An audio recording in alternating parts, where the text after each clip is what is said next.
Okay, we are live. Ladies and gentlemen, amiche e amici, buonasera. We are here with Henry Jenkins.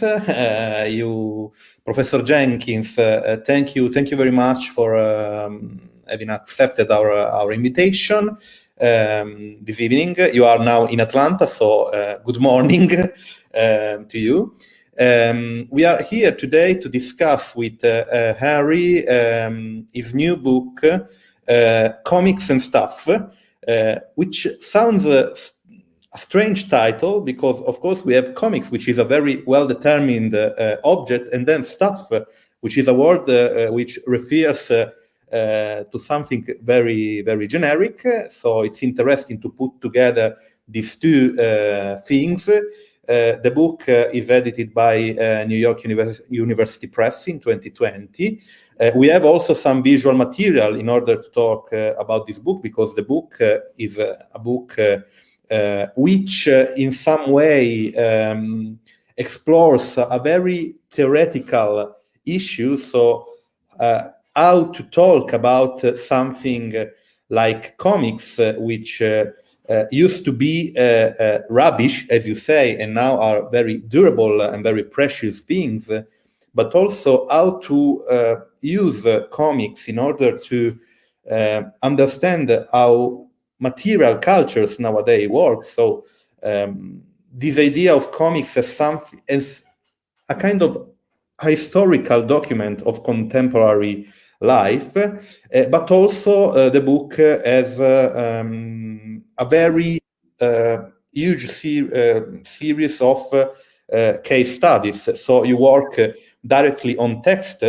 In this way, you are very semiotic in some way, and also you ask yourself questions about meaning. If you search of the word meaning in your book, you can find it several times, because the problem of the meaning of stuff is one of the core problems of your book. But first of all, I let my colleague Gabriele the honor to introduce you. Of course, everybody knows you, but just to do something very a kind of a ceremony in order to present you. So please, Gabriele.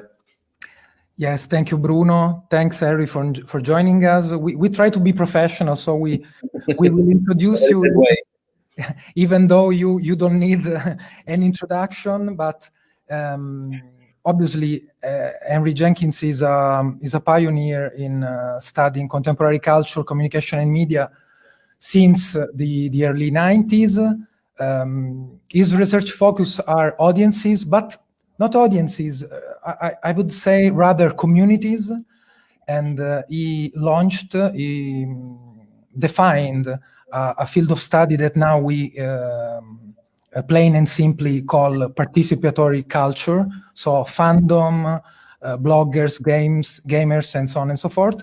And I will just address two huge works of scholarship that Henry produced way back in 2006, which is Convergence Culture, and another super interesting and super rich work of scholarship in the field of media studies, which is Spreadable Media, authored along with Sam Ford and Giorgio Green in 2013, which is a milestone in studying what we used to call virality, and that also thanks to Henry Jenkins now we may call in another way, which is a better way to describe this set of phenomena. So, Henry, thanks a lot for joining us. My pleasure. We are very happy to discuss with you this book, which is we are very happy to host you with this book, which is strange and fascinating, because from the one hand it's a book of textual analysis, which is strange because you used to be really keen on audience studies and community studies, so what you called textual portraits, so people using text, appropriating text. But this one is fascinating because you go through a lot of case studies in comic book studies and graphic novel studies, and so the very first silly maybe question has to be how, when, and thanks to which comic books you became an Aka fan of comic books, a scholar also of comic books. Well, I started reading comics quite young, as is fairly typical in the U.S.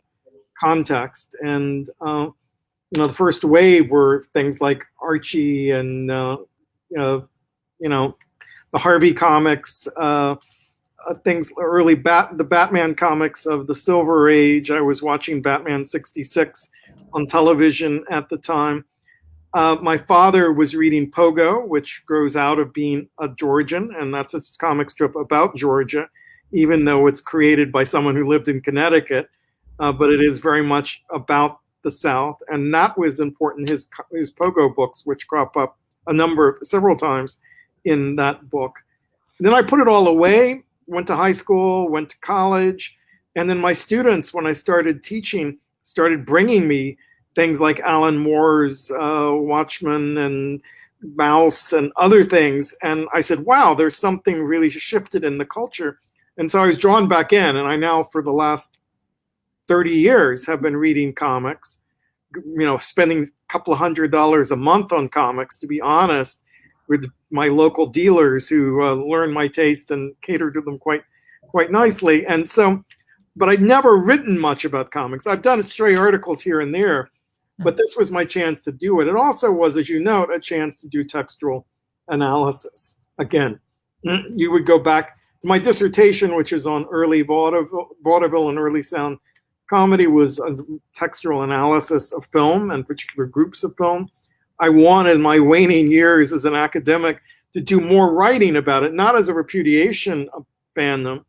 I'm still doing lots of work on fandom, the civic imagination, so forth. The other book we had come out last year, Popular Culture, the Civic Imagination, is very much of the participatory culture strand. This is just a different strand.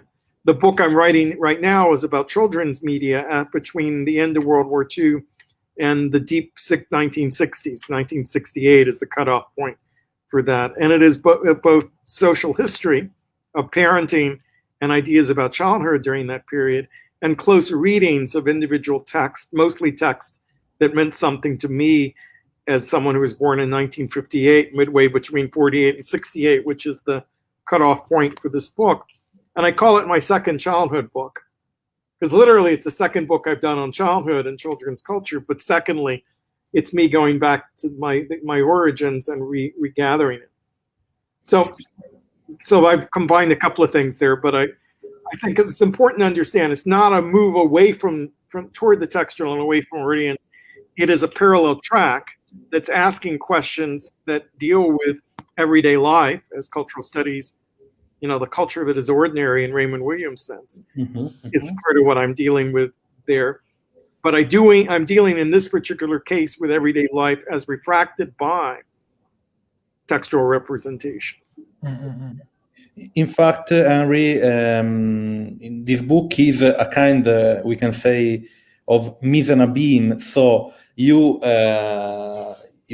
talk about stuff as a theoretical category, and then you explore how stuff is represented through comics. Yes. And in some way, of course, comics are in the imaginary related to the world of children, but the comics you talk about are often comics also destined to an audience composed of adults.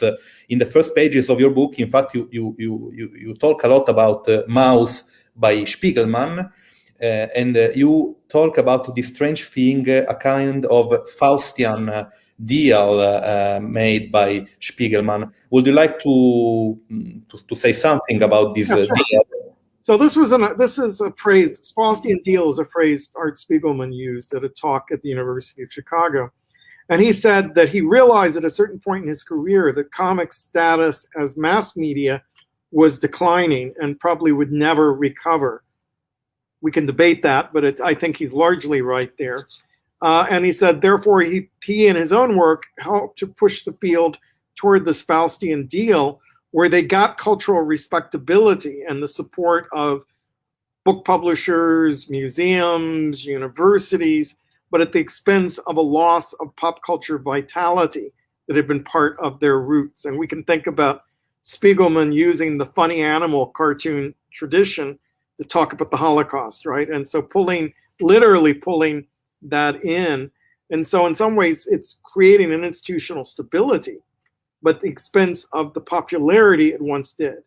Now, comics today, the content of comics today have never been more visible in the world of the Marvel Cinematic Universe and Marvel Television Universe and DC's attempts to bring its characters to the screen. But many, many more people will see those films on their opening night than will have read a comic in the last year. It's just the scale of television and film viewerships for that content is rather different from people engaging with comics as a form. So that's where I start with comics, is in this process of reassessing its own past and its status within the culture. It's moved from being rubbish to being an enduring form that's all even now leather bound and put on the shelves of major libraries. It has that status, and we're digging up stuff from the past, the kind of genealogy of that new comics, and putting them into book forms as well, in very expensive editions. Right, you can spend $100 or more to read Little Nemo and Slumberland, for example, one of the first American comic strips. So that negotiation sets a stage for comics writers and artists who are themselves collectors of many things to bring those themes into their work and think about what is our relationship to the past, what's our relationship to the materials of the past and of the present. How do we represent everyday life? And so I, in the book, talk about two major themes: collecting on the one hand and inheritance on the other. You know, the male writers, by and large, not exclusively, have been writing about collecting the materials of our culture. The female writers, almost exclusively, have been writing about how things get passed down from one generation to the other, how we cull things out, get rid of them, turn them into rubbish again. But either way, those themes are explorations of how we make meaning of the material around us, including comics themselves. Oh, Gabriele, and you. Sorry, I was wondering exactly about this very key point in your book, which is the fact that the comic books you talk about stress the transition from what we generally call comic books to graphic novels. For example, Mouse is a milestone in this field. It won the Pulitzer Prize and in 1992, I think. There is this kind of obsession of idea of self-representing one's life, thanks to the fact that in these comics there is a representation of how we accumulate, how we hoarder, how we put together a lot of stuff. And you quote in several parts of the book Walter Benjamin, for example, because this could be a kind of way of coping with reality, a way to try to understand reality in a controlled way, to master it, as if thanks to the fact that we would represent this kind of chaotic but also ordered way of accumulating stuff, we may handle chaos. So it's a really philosophical stance that a lot of these comics you have studied propose to the reader. What would you say about this kind of philosophy of representing lifestyle in this perspective? Yeah, I think you're absolutely right. I was trying to think through, and only one of the books that I talk about doesn't include either a representation of the author within the book or a character that's meant to mirror aspects of the author's own life. Bayou, which I write about at the very end, I think is the only one that I write about there that doesn't include that. So there is a question about the self that runs through these books. And there's an interest in situating the South both in everyday settings, but sometimes in quite fanciful or remarkable settings, right? And both of those are interesting if we're trying to think about how we construct the South.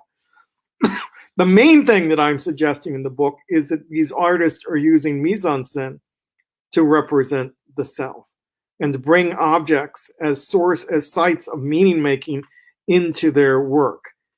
And this is possible to say about comics because everything we see drawn on the page was there intentionally, right?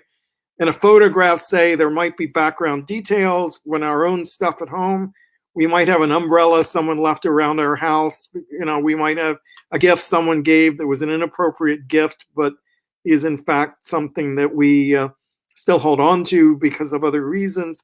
So our personal environment has chaos in that not everything in there is perfectly curated and fully reflects our meaning. But in these comics, we have these representations of only the stuff that matters. And it may be ordered, go back a slide. So it may be ordered like a collection that's bounded and put on shelves. Like in Kim Deish's Alias the Cat, we see his wife Pam's collection of black cats that she buys on eBay and displays in this way. And if you go to the next one, here we see, the next one we see Brian Talbot's representation of his Wonder Cabinet, as he calls it, which is almost an altar that contains all kinds of pop culture things that he or his wife, Mary Talbot, have collected, and they put in this big case. I've seen this case. I've been in their living room. This is a photo of this case, which we're encouraged to read like as part of the comic. But they say very emphatically they're not collectors, which to them means systematically collecting specific things. They are accumulators, and they acquire things that interest them, like the people who made earlier Wonder Cabinets. If you go to the next slide, you'll see the Wonder Cabinet. This is a classic Wonder Cabinet. It has materials from the natural world and human processed materials, and it's meant to be a microcosm of sorts, and a giant et cetera, as one writer calls it. You can see the similarities and differences in terms of the use of plastic materials and cheap materials and ephemeral materials in the Talbot's Wonder Cabinet. But either way, it's a very different attitude to the materials of everyday life than we see in Kim Deish's representation of his wife's collection. So these are different ways of making sense of material goods that come into our lives, right? And in one extreme, we might have the minimalist, the Marie Kondo world of, where you're meant, if it doesn't spark joy, throw it out. Keep as few things around you as you possibly can. And on the other side, we might have something like the hoarder. And psychologists tell us the hoarder is someone that, like Midas, everything he touches turns to gold. Everything the hoarder touches turns to meaning and memory. So that if they touch it at all, they begin to map part of their identity onto that object. And it becomes unbearable to get rid of that object. And so they just accumulate things over the course of their lifetime to this extreme. It's, not a collection in any meaningful sense. It's stuff they can't get rid of. So we can think of that continuum and say that there are issues of making meaning on all sides of it. That sparking joy is a way of making meaning. That touching everything you touch becomes meaning is another way of making meaning. And these are ways we think about our relationships to material objects in our lives. And the comics, because they're so interested in the visual representations of mise-en-scène, become a great theater for playing with all of those possibilities.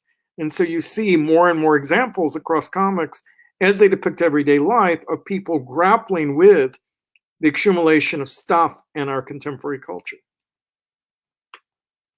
Well, I'm very interested in this idea of collection because in some passages in your book, you create a parallel with the idea of archive, which is interesting because we live in a particular era of media studies. We talk about media archaeology. We talk about archival footage and so on and so forth. And you say that a collection is different from an archive, because an archive is a sort of shared meaningfulness, while a collection lives through a very personal meaningfulness. So how can we study the social relevance of a thing which is very personal as a collection? And how can we understand what I think is a really present business model today? Because today, if we look at the stuff produced by industries, we see that lots of stuff is created in order to be collectible, in order to be personal, meaningful, but also as a kind of shared meaningfulness. So I think we can also try to invent a kind of concept which put together archive and collection. Do you think this idea could be useful to be inserted in your theory? Yes, I actually do. I mean, I think collections are at least partially personal, but I think they also are deeply social in their own way. So if you look at the things I chose to write about, the graphic novels I wrote about because in some way they connected with things that I also collect or also know something about. That these are, so I saw myself in these graphic novels as and even where I didn't collect the same thing. Say a character collects baseball cards and I don't follow sports at all. The pattern of collecting, the process of collecting, is something I feel recognition in. So I think that's true for a lot of the people who read these graphic novels. If nothing else, they collect comics. That may be the common thing that all of us who read comics do. And therefore we understand collecting, and the artists collect comics, and so they understand collecting, but they have more idiosyncratic interest. So Carol Tyler does this detailed drawing, and you'll never know, of her father's workplace. And I think if we scroll through, we'll see it come up there just a few slides later. And so she's trying to capture all the tools her father worked with. That's not her personal interest, but it's a biographical, biographical statement. It's near the very end. Biographical statement of her own family history. There it is. You just went past it. So this is a very detailed drawing. She says her siblings used this drawing to remember things her father used to have. So they can use it in a very personal level to interpret his world. But my father collected tools, had a basement tool shop. I had some of the things, like there's an ice cream maker there, hand-cranked ice cream maker there in that drawing, and we had something very similar. So it's very individual, very personal for her.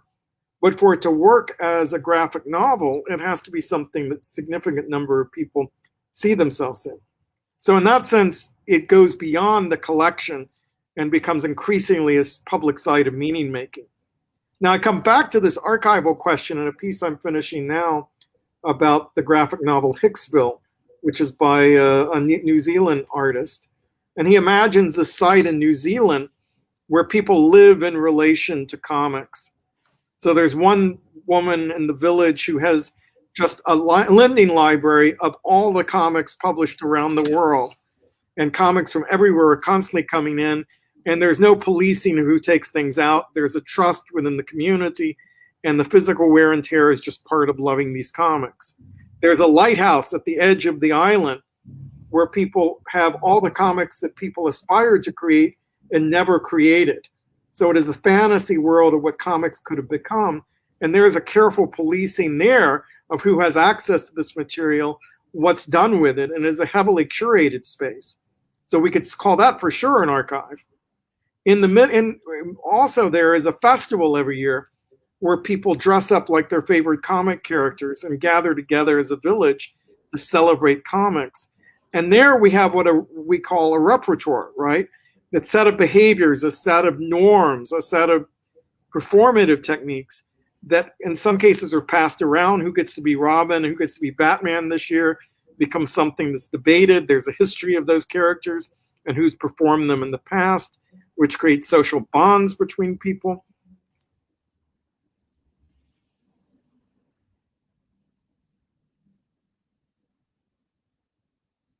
range of ideas about what it is to use comics. How are they collected? How are they archived? How do they become part of a repertoire? And so those issues are central to that particular piece that I'm writing about. And no accident that it's from New Zealand, which in some ways had a cargo cult around comics. For a long time, comics, it's a crossroads between East and West, and comics accumulated there without a controlled system in entering them into the country. And only gradually the New Zealanders began to create comics, and very few of their comics are known outside of that little island nation.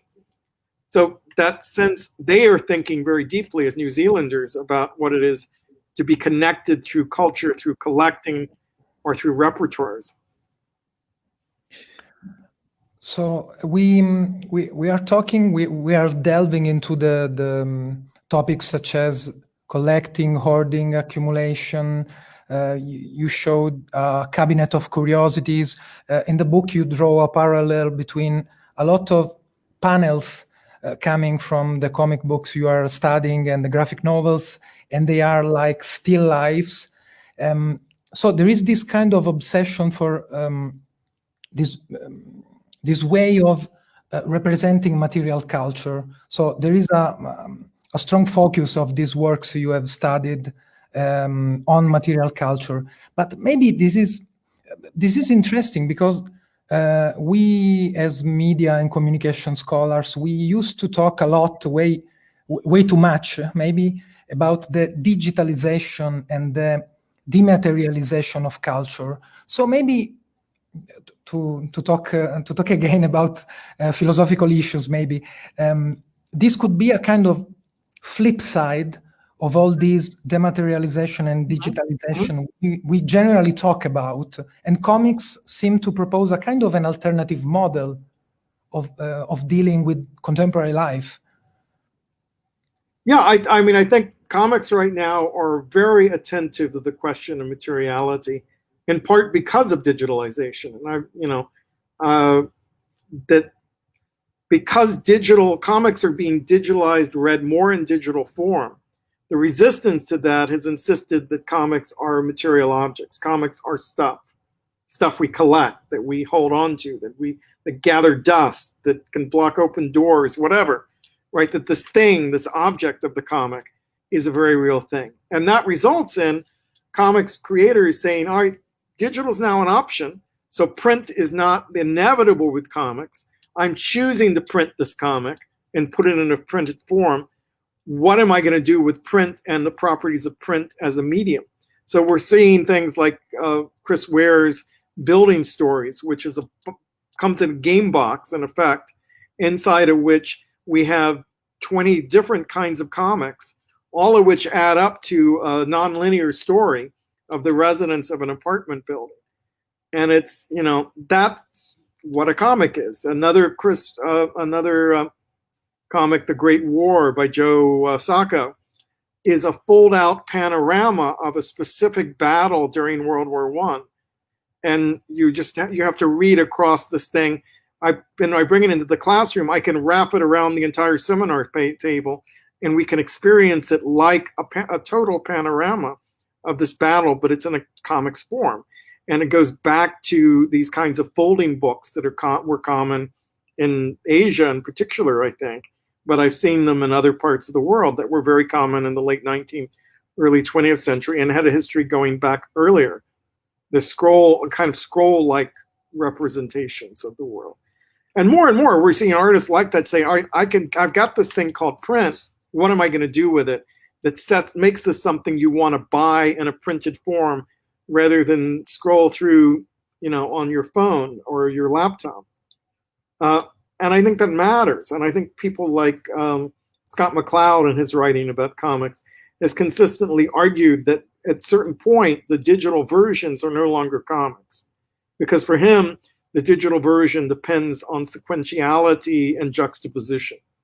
And when you're down to seeing a comic on your phone, one panel at a time, we lose any notion of what Will Eisner used to call the shape of the page, the juxtaposition, the relationship of images to each other. And that's central for many people's conception of comics.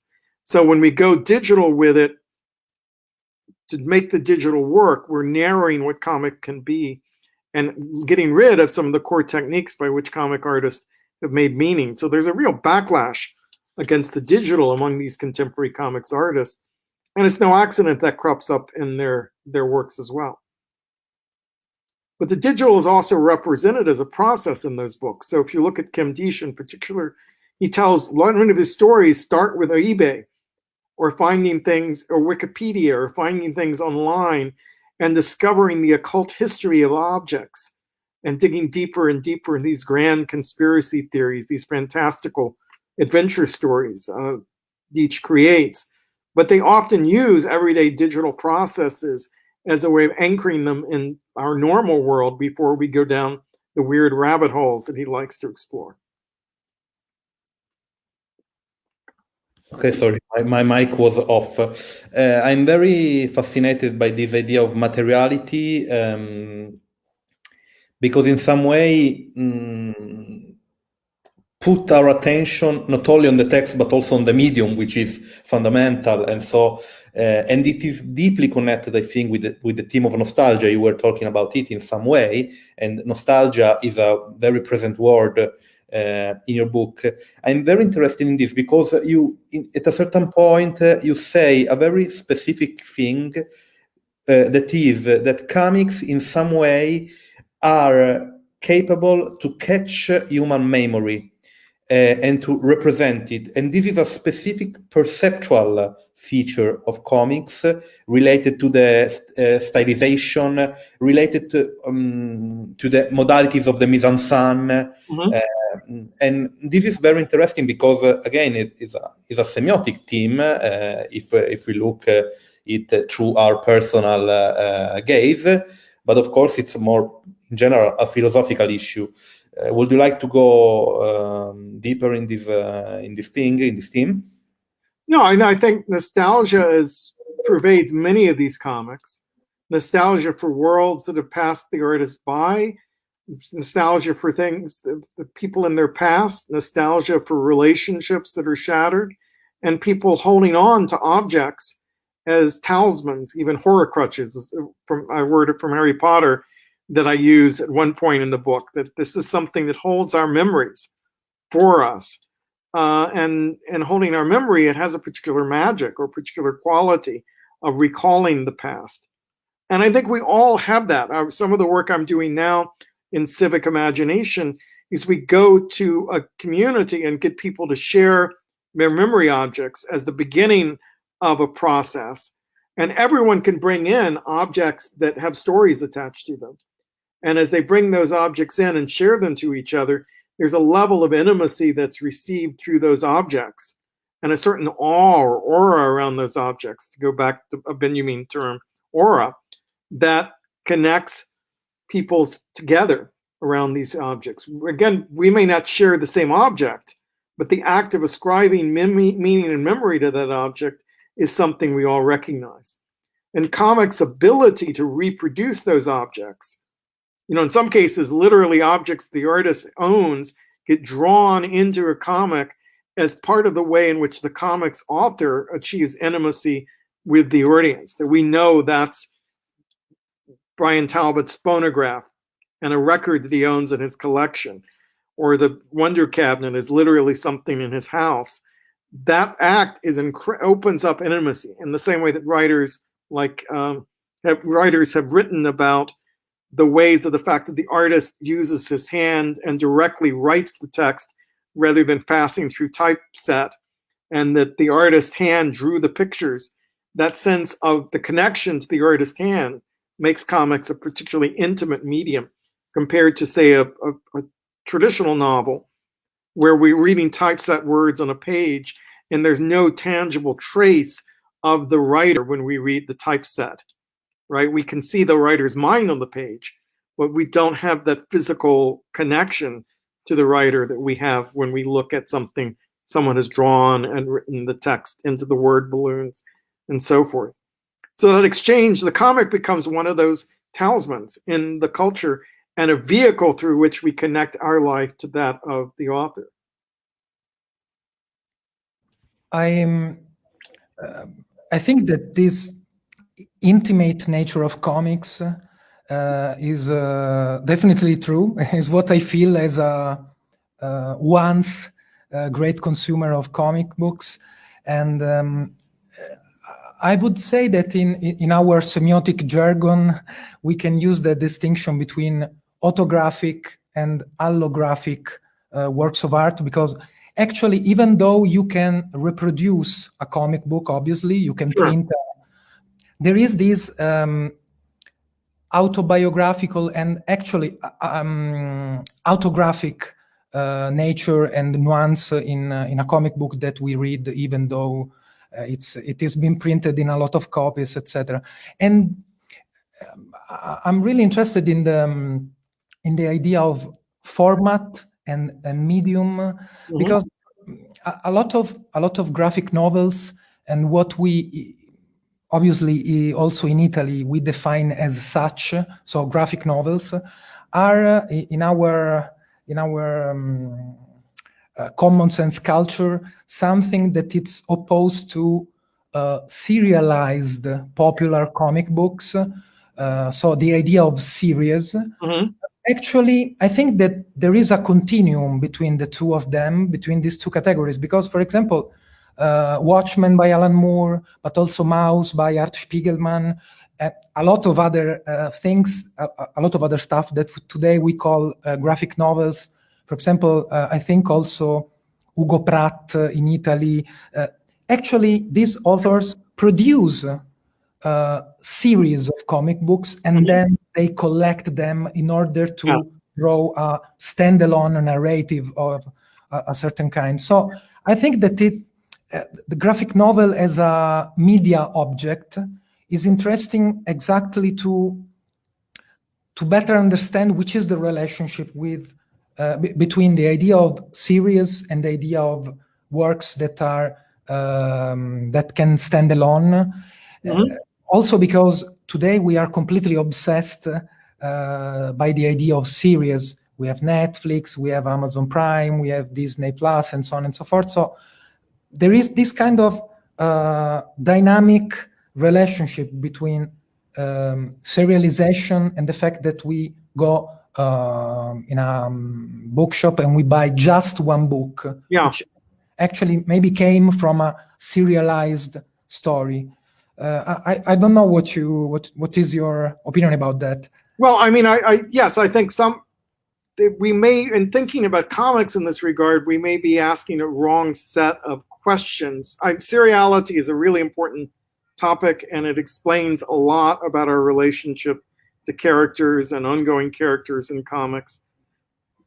But to me, it's sort of tied to this question I'm often asked about superhero comics and stuff, right? Well, if superhero comics are dominated by two publishers in the US, DC and Marvel, who own the characters outright and allow writers and artists in to use their characters, and those characters maintain a life over 60 or 70 years, we're dealing with extreme seriality. We're also dealing with the erasure of those marks of the body that I'm talking about, right?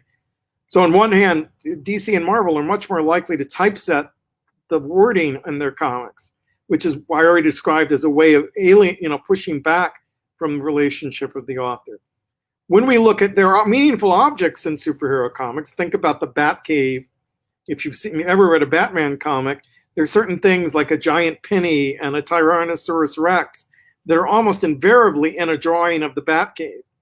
Well, we have no idea what they mean to the individual artists and writers, that those are two different people usually doing work for hire who may or may not even have direct communication with each other. So what creates a kind of banality over time is frequently this decoupling of authorship and meaning making from those objects. Now, nothing inherent about the superhero genre that says we couldn't have meaningful objects in it. And when I often look at something like Paul Chadwick's Concrete, which is an independently published superhero comic, which has lots of meaningful objects in it that we could discuss in the same ways that we discussed the other books that I'm writing about there, including having a figure that's meant to represent the author in the fictional world. Now, on the other end of that spectrum, we might think about someone like David Mack, David Mack is an artist, as comics artist. He's done both, and he thinks of all of his drawings are done with texture, with materiality, and they're meant to be artist books, right? He conceives of the comic as an artist book, not unlike these kind of fully autonomous, individualized works for the gallery circuit that people might buy. He sells the individual pages of his work in the end as individual pieces of art, but it's then published as in a graphic novel or comic book form, mass-produced. And he says he's relatively uninterested in what happens to the mass production of the comics. It's all about the individual pages to him and the work as an artist book. Now he can do that as an independent comic creator. He does Kabuki as one of his independent comic, but then Marvel has periodically hired him to do Daredevil comics. And suddenly this thing that was designed as an artist book is a radical stylistic disruption of what Marvel comics look like, but it's meant to fit within the serial of Daredevil, which has unfolded since the 1960s. And fans more or less revolted. If you have a story like the revolts at Paris opera houses or ballet over these experimental works in the early 20th century, fans revolted over the idea that this could be a Marvel story because it's so radical in its form, in the language he uses, and so forth. It doesn't fit within the serial and doesn't fit within the corporate ownership of characters over time. And so I would be, if I'm looking aesthetically, those are the continuum I'd be looking at. Now, there are other things like the narrative structure that seriality is very helpful for thinking about. But I think there are other questions override it when we're looking at why do comics look the way they do and how do the artists relate to stuff and so forth. Corporate structure plays a really central role there. We have some questions, but I just wanted to add a brief comment on this particular point, because it is like if some specific characters in the Marvel universe or in the DC universe kind of trigger this authorship. Because if I think of Daredevil, obviously there is a whole series of great authors, David Mazzucchelli, but also, for example, Bill Sienkiewicz. So it's like if some characters more than other, even though they are set within the industry and the major ones, they can, maybe because they are kind of marginal in the canon, or they used to be marginal, for example, in the 80s and in the 90s, they trigger this kind of cross-fertilization between serial comics and author comics. Yeah, I think you're absolutely right. I have a piece on Daredevil and David Mack that actually traces that history of experimentation in that particular character, who was not a corporate cash cow, was on the margins constantly, and they were looking for ways to revitalize that character constantly. And so they brought in more radical styles and more radical stories to try to keep that character fresh and alive in a way that they would be much more conservative as Spider-Man or Captain America, say. Ideologically, Captain America's explored a lot of interesting grounds, but stylistically, it fits absolutely in the 0 degree style of Marvel, of what we've accepted, the style that's, Jack Kirby created and it's been inherited over an extended period of time. So yeah, I think there are some fundamental differences there. How much freedom, what's the margin of difference for experimentation? You use a phrase from David Bordwell that I use in this particular book. How much room is it for artists to bring their own voice to bear? Almost none if you're making Batman, unless you're given the spin-off space that Frank Miller got to do Dark Knight Returns, and that's bracketed from the main serial. It's not meant to be part of the main serial. You have almost nothing you can do with Batman that's not regurgitating the style as inherited over 40 or 50 years of superhero comics published by DC. Surely it's a proof of freedom closing an academic book utilizing a Harry Potter metaphor, the one of Horcrux. Yes. You previously quoted, and let me say it was moving, touching, and also poignant this metaphor, because I'm a very fan of the series, and I think the way you recover it and you utilize it in order to theoretically close your framework was very good. But I don't want to talk anymore, because I want to ask some questions our audience are making. Please. So the first one is from Gianmarco. Gianmarco is a friend of ours, is a semiotician too. I just read, question, what is the current relationship between participatory culture and these comics? And did it somehow change the history or direction of this medium? Thanks. I mean, there certainly are forms of participatory culture that grow up around these comics, mostly because comics in the US is mostly consumed by men, although that's changing. They are spaces of mastery and knowledge collecting, you know, as opposed to spaces of rewriting, which there's definitely, I don't mean to say that, there's definitely fan fiction around, say, superheroes, a really significant amount of it, but mostly around the media representations of superheroes. Almost every new artist today, though, is coming up through digital comics, which does allow a space for more participatory culture. I think webcomics are today what underground comics were in the 1960s, the entry point for new styles, new artists, new themes that then are being pulled into the print comics in a lot of ways. And so because the webcomic space is not by choice, but by reality, nonprofit, right? Most of these artists aren't making money off what they produce, whether they want to or not. The line between a professional and an amateur in webcomics is very, very blurry. So in that sense, it's a fan space. Now, if we look someplace like Japan and manga, that fan space is much larger in Japan, with these massive conventions where amateur comics are displayed and exchanged, and artists build reputation, and amateur comics are the recruiting ground. And if you go to Akihabara, which has these 6-7 story tall comic shops, amateur comics are sold through the same cash register as professional comics, and sometimes using the same characters. So there's, because of the lower copyright protections in Japan, you might buy a totally unauthorized and frankly pornographic Pokemon comic and buy it in the same cart with an official Pokemon comic, and the line again between amateur and professional is blurred. But I think because of rights of authors in France and other parts of Europe, because of the American copyright regimes in the United States, we still keep a pretty sharp wall between professional comics and amateur comics, but the web comics start to break that down. Henry, there is another question from another colleague of ours, Vincenzo, who is another semiotician and who is another game scholar.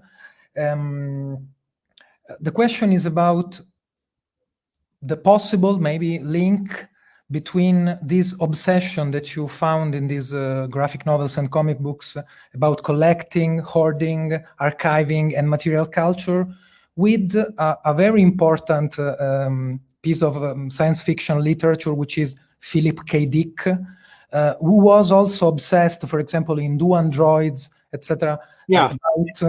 about the idea of nostalgia, the idea that individual feelings are not so important, and yet in this kind of archival obsession you can find archaeological value. So if there is a link, according to your perspective, to your sensitivity, between this obsession in comic books and the fact that Philip K. Dick became a kind of theorist besides being a writer. Yeah. Well, I used Do Androids Dream of Electric Sheep in the book, but mostly in relation to this concept of kibble that Philip K. Dick writes about, right? And the kibbleization of our culture.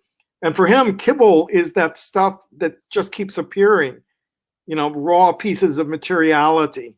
Matchbooks he uses as an example, that suddenly you've got 100 matchbooks and you don't remember where they came from unless you really look closely at the logos attached to them. And this accumulation of stuff around us, the stuff under the bed. that we don't even remember buying, but still part of our world. And so kibble for Dick is about the deterioration of the culture.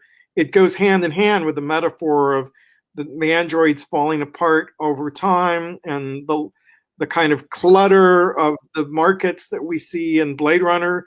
Say this accumulation of stuff figures quite often there. Whereas if you take those Matchbox that he's talking about and you collect them and you display them, you have a very different relationship to them than the kibblization model that he's talking about. So we could turn many of the objects he uses as an example of kibble into meaningful objects, memory objects of the sort that these artists are writing about. So yeah, Dick is a useful tool to think with about these questions, and I definitely think more can be done with theories of stuff in Philip K. Dick's writing. Thanks a lot, because actually the question addressed directly the idea of kibble, and I forgot to mention it. So thanks a lot. Sure. So we have another one. It's not a question, it's more a comment, but I think it's interesting because Mauro talks about the Don Rosa saga, Times and Adventures of Scrooge McDuck. Oh, sure. And the difference that occurs between the frozen idea of the character and the ability of his objects, coins especially, to reveal the character dynamically through the memory of his actual practices in life. So it was just a comment, but I think it's interesting because, again, here we have a little piece of stuff, which is a coin. In Italian, the most important coin, we call it the numero uno. I don't know, it's the number one, I think. Yeah. But inside this really non-significant object for everyone, we can find all the dynamics, all the narrative engines which move Scrooge into his adventures. So thank you, Mauro, for the comment. I don't know if you want to add. I mean, I've thought only a little bit about the Scrooge comics in terms of stuff, but what Don Rosa has done in revitalizing Scrooge by creating connections across the storylines that had been autonomous at the time, right? So if we go back to Carl Barks' original Scrooge comics, they were self-contained stories. Don Rosa creates the backstory that connects them together. He serializes what were originally published episodically. And The Life and Time of Scrooge McDuck I'm talking about, which is my favorite of the Don Rosa stories. And he provides the footnotes that allows fan mastery to dig through and understand the Easter eggs and the small connections he's making there. So I'm very excited by that book in particular. I've not gotten around to writing about it, but it's one I'm very interested in. My attachment is to another duck, which is Professor Ludwig von Drake, who was a figure for the television show, the Disney television show. He introduced knowledge for my generation on television. A professorial figure with glasses pinched down on his nose, with facial hair that spreads out around him, with a great big bald head. And that was my role model as I thought about becoming a professor. And now when I look at myself on the screen here, I see how much the imprint of that duck became on my personality and on my persona.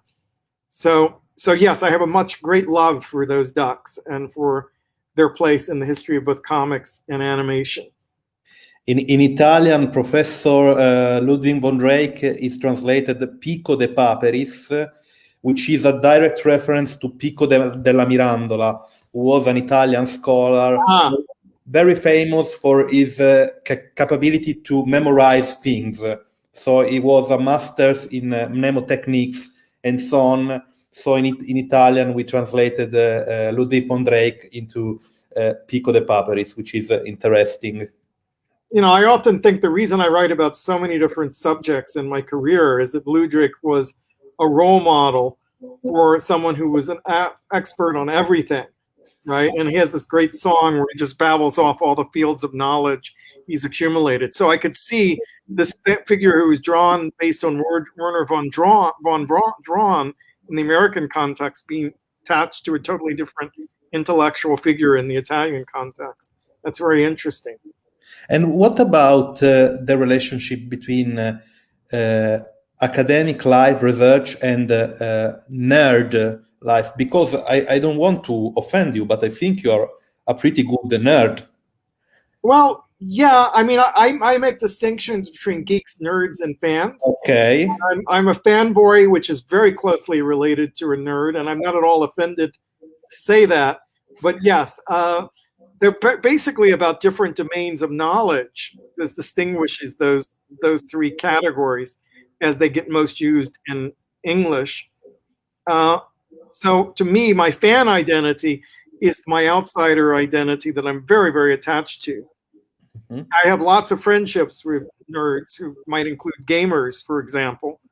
And I've done a lot of work on games, not so much recently, but I have. And but the geeks I knew were the students I taught at MIT who were deep into science and tech as opposed to forms of culture. Whereas nerds are interested in technology as culture, and fans are interested in culture, but not necessarily technology. Maybe culture as technology. Yes, I think that's so there's a continuum there and a fluidity across them. And I definitely bridge to the geek side, particularly after 20 years at MIT. Nerd is part of who I am too, but I much more identify as a fanboy.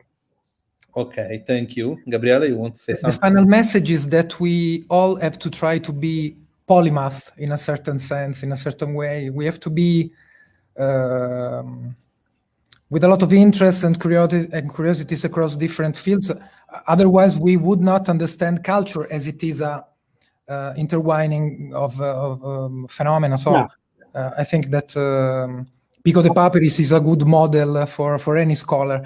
I just wanted to ask something that you address I think at the end of the book, when you actually talk about the relationship between being a scholar and being a human being a person with your own interests and passions, which is the flip side of the fact that, for example, when we think of comics, I think that most of us thinks of for example, our parents collecting comics themselves, and the fact that we inherited this kind of practice of collecting and reading comics. And it's the flip side, because as you mention it at the end, maybe even some among our most favorite ones, for example, you mentioned Will Eisner and you mentioned Walt Kelly Spogo, we can find some things that belong to a culture that is now pretty different. So we have to deal also with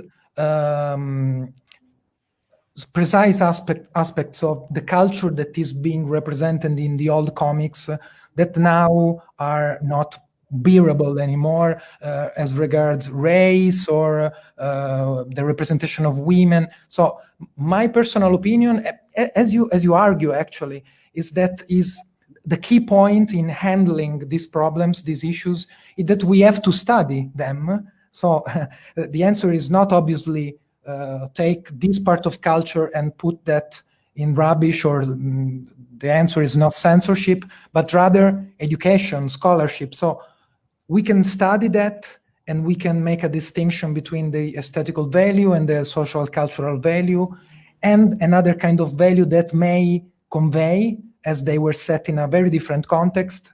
But the idea is that we have to keep them in our memorable stuff, even though we know that there are certain aspects that we can fix. No, I think that's absolutely right. I mean, use Pogo as an example. I can't deny his centrality to my family history, right? That my father was born in Georgia. My grandfather, all as far back as we can trace my family tree, it's Georgian. Pogo was one of the few representations of that Southern culture available to my father when he was a young man. And so that was very important. On the wall of my office is hanging a picture my mother drew of Pogo. on a piece of cardboard using colored pencils that I've discovered was hanging in my father's office when he was a undergraduate at Georgia Tech. And so I have it framed and hanging in my office as a reminder of where I am in the exchange of these cultural objects. But if I'm engaged critically with Pogo or any of these texts, we see evidence of racial stereotyping. People have traced Pogo back to images of Black children that Walt Kelly drew in some of his earlier work. And while Walt Kelly is not the most egregious of those offenders, it's nevertheless there. So I don't want to burn Pogo any more than I want to burn Bobbart, or cite Herbert Cole's famous essay about what do we do with these old texts once their ideology becomes noxious in the context of the culture.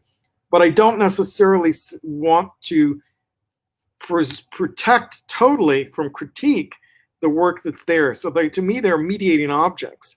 That's the context in which the Horcrux metaphor cropped into the book, as I wanted to describe these objects which have memories in it that can be easily turned into evil, hate, and destruction within the society. If Voronoi gets his hands on it, or if the white supremacists get their hands on these texts, they can be pulled in a direction that is deeply destructive.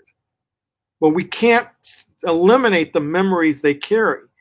For me, they're ways of grappling with that history of race. They're ways of grappling with other things as well. They're tools to think with. And I wrote that chapter in the context of Charlottesville, right? And the fight over the Confederate memorials in Charlottesville, which was taking place while I wrote that chapter. So that had a particular poignancy for me as a Southerner, and was grappling myself with the question of what do we do with these Confederate monuments? What do we do with Confederate flags that had been central to my identity growing up, and now are so aligned with, always have been aligned with white supremacy, but in a way that was not so clear to me in the early 60s, right? So in the Georgia flag, there has until very recently been a Confederate flag. It's a flag I learned how to draw in school. I thought it was always there.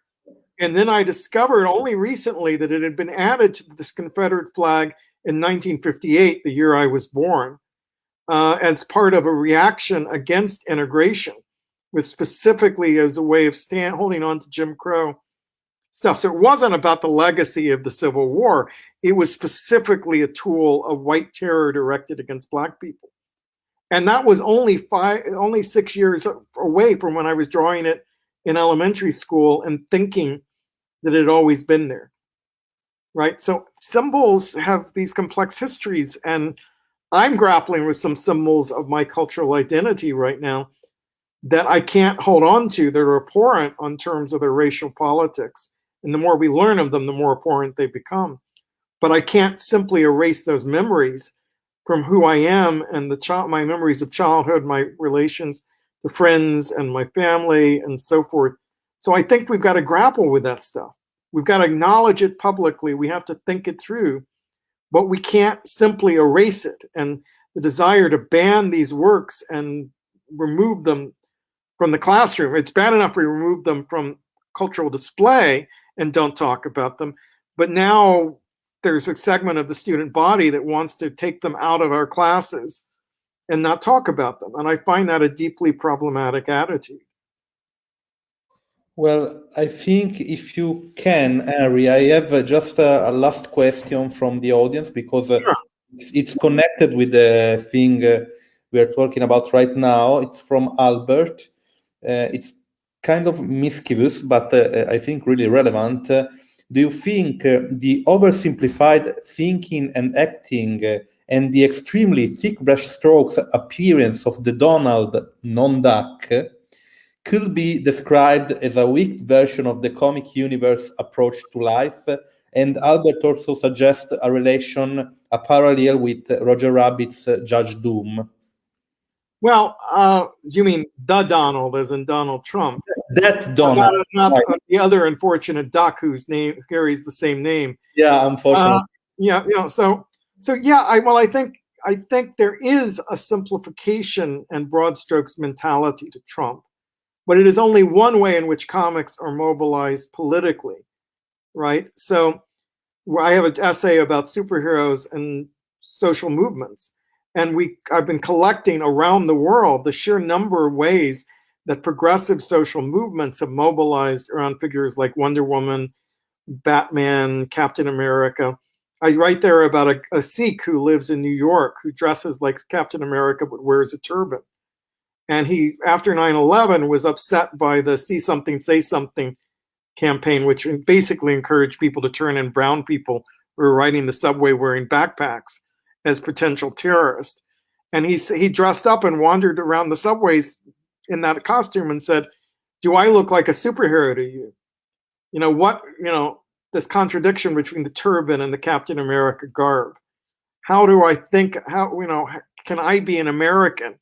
And ask a bunch of provocative questions, posed for pictures, did videos with people as a way of breaking down the prejudice against brown people in America post 9/11. There's another young woman who drew modest Muslim versions of the Marvel superheroes wearing hijab and traditional garb, but having the iconography of the superheroes. And that was a challenge that produced a debate out of which Ms. Marvel, the Pakistani American version of that character, emerged and became one of the most successful superheroes in American culture at the current moment. So yes, there's a reactionary side to those kinds of politics. There are also, though, progressive sides and ways in which this highly symbolic, iconic imagery can be deployed for politics, whether identity politics or, there's so many Occupy Wall Street versions of Batman as hero or villain, but as the 1% fighting crime, and what way he has a privilege to act in the world that other people don't. Those conversations are enabled by these superheroes. And I think fans are taking those debates quite deeply.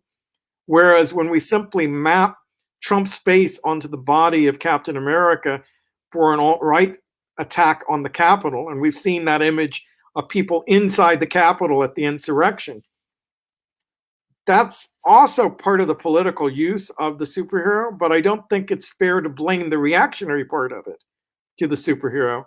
All we can say is that icon is so flexible over time that different groups have appropriated, ascribed different meaning to it, and is a tool for both the left and the right to think about what it is to be an American, what it is to have a certain identity, what empowerment looks like.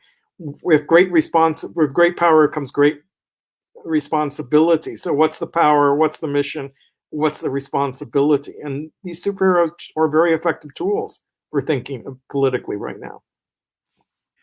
Did you watch the series The Boys, Harry Jenkins? You mean the reality show? No, the Amazon Prime TV series called The Boys with this evil. Oh, The Boys. I thought you were saying The Voice. I'm sorry. No, sorry, the Boys. Accents are getting in the way of The Boys. Yes, The Boys. I've started it. Yeah. It is so grim and so dark that I have trouble watching it at the current moment. I can see it's really good. I've seen enough to think it's a revamping of Watchmen, a different revamping of Watchmen than we've seen in the Watchmen series, which I did watch and really liked. Okay. But it just brings such pain right now in the state. I started watching it the day after the attack on the Capitol, and I just couldn't sustain watching it. So I've got to get to it. I want to get to it. I just got to get my head in the right space to fully appreciate what it's trying to do. Mm-hmm. Okay, I suggest it to you because it's quite gory, it's quite cruel, not only from a visual point of view, but also morally speaking, but it's interesting because it's a kind of the real dark side of superhero related to politics, political issues. So no, I think the reading of them is a kind of corporate thing with great power and no responsibility. Mm-hmm. Really compelling. And that opening scene where the guy's walking down the street with his girlfriend and the Flash, the character based on the Flash, just runs through her and she's bloody mess on the street and keeps running, right? It's a hit and run attack. That's the starting point, yes. Starting point for the series. That's such a gripping image that I can't get out of my head in some ways. And there are very few superhero comics that have gone there. Garth Ennis is one of the writers who does that well. I've read some of his comics. I've never read The Boys as a comic. And I think Warren Ellis has done some incredible superhero comics questioning all of that in recent years. Well, thank you very much. I think, Gabriele, we had a wonderful 70 minutes conversation, so maybe we can finish it. I don't know if you want to say something eventually, Gabriele. No, I'm just very glad that we had Henry, because it's a lot of fun to talk with Henry, and it's a lot of fun to talk about comics, and it's a lot of fun to talk about comics with Henry. So I'm super glad, and it's been a guess. I'm very delighted. We don't have the opportunity to talk much about comics in this perspective. Even though we have a subfield of semiotics, which is the semiotics of comics, but maybe we don't have the opportunity to talk about Warren Ellis ruins or other stuff like that. So it was wonderful. Well, it's great fun. In America, many boys grow up reading comics in their treehouse. And I love creating a joint treehouse between Italy and the United States, as we did today. Like Bart Simpson. Like Bart Simpson. Yes. Okay, so thank you very much. So we hope this one was, let's say, the first time, and then we can do this again. Always happy to. So reach out. Thank you, Harry. Thank you to all your audience, both the American and the Italian one. And we see next week for the next appointment with, if I right remember, Gabriele, is Michele Cometa. But yes. Michele Cometa. Thank you again, Harry Jenkins. See you next time. Have a good day. You too. Bye-bye. Bye-bye. Bye. Thanks a lot. Thanks. Thank you. Sure. I've got it. Ok, Gabriele, noi siamo ancora in diretta. Sì, devo fare il code switching adesso in italiano, ok? Esatto, se facciamo il code switching. Beh, Gabriele, che dire, ne sono molto contento, 70 minuti molto intensi, il libro è molto bello, Henry Jenkins è estremamente generoso nei nostri confronti e nei confronti del pubblico, quindi sono contento. Allora, siamo sicuri che la prossima settimana abbiamo Michele Cometa? Non ho controllato perché sono... Lo controllando io. Ok. La prossima settimana abbiamo Michele Cometa con cultura visuale, quindi parleremo di questa materia estremamente ricca, un libro edito per Raffaello Cortina. Gabriele, se vuoi salutare, se no chiudo. Salotto, non so neanche più parlare, vabbè. Saluto Salò a tutti? No, per carità di Dio. Saluto le 3 parole chiave che animeranno la discussione della prossima settimana, perché sono i 3 pilastri su cui il libro di Michele Cometa si fonda, e cioè Warburg, Freud, Benjamin. Ciao. Ciao a tutti.